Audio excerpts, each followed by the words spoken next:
Dans la province de l'Estuaire, sur le site d'Awala, à Ingel-Pierre de Kango, Olam Palm constitue l'une des chaînes de production d'huile de palme à grande échelle au Gabon.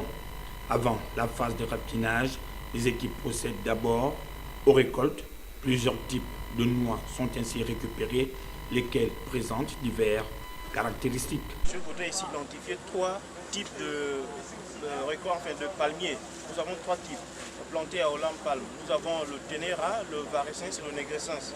Donc vous allez remarquer ici que les couleurs sont différentes. Donc je préfère d'abord expliquer cela pour qu'on essaie de comprendre. Parce que vous voyez que ce régime-là, il est noir de visu. Donc par observation, on essaie déjà d'identifier que celui-là est Négrescens, donc c'est-à-dire noir.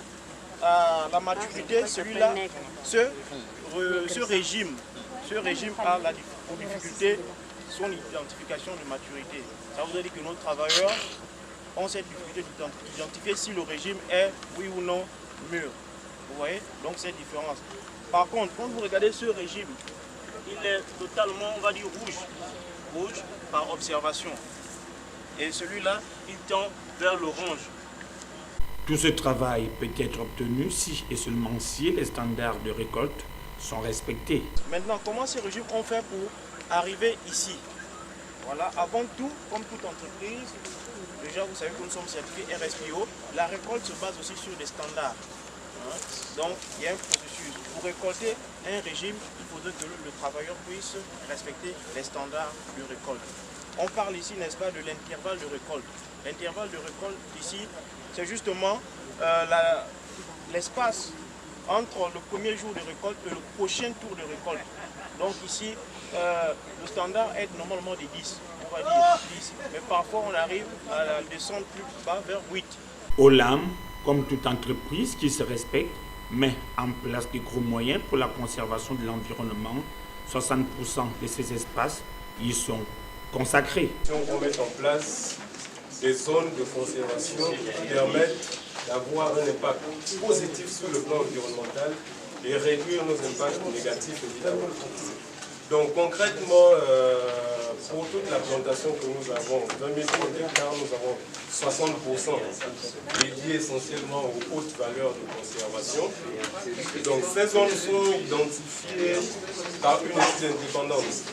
Et pour le cas de notre plantation ici, cette étude a été réalisée par le cabinet ProForest. Donc cette étude a été réalisée en 2011. Et c'est sur la base de cette étude que nous avons décidé de mettre en conservation 60% de la superficie totale de notre permis. Donc ces hautes valeurs de conservation, c'est essentiellement des zones forestières. Premièrement, pour lutter contre l'érosion, parce que l'une des hautes valeurs de conservation, c'est justement de protéger des zones de pente. La deuxième chose, c'est la protection des espèces et des habitats, qui rentre également dans les catégories de haute valeur de conservation. Et également, nous avons la protection des cours d'eau. Ça également, ça rentre dans le cadre des hautes valeurs de conservation. Parmi les zones protégées, les cours d'eau, avec une surveillance accrue de la qualité de l'eau, soit 3 contrôles par an, la faune et la flore ne sont pas en reste, la pratique de la chasse et de la pêche est formellement interdite.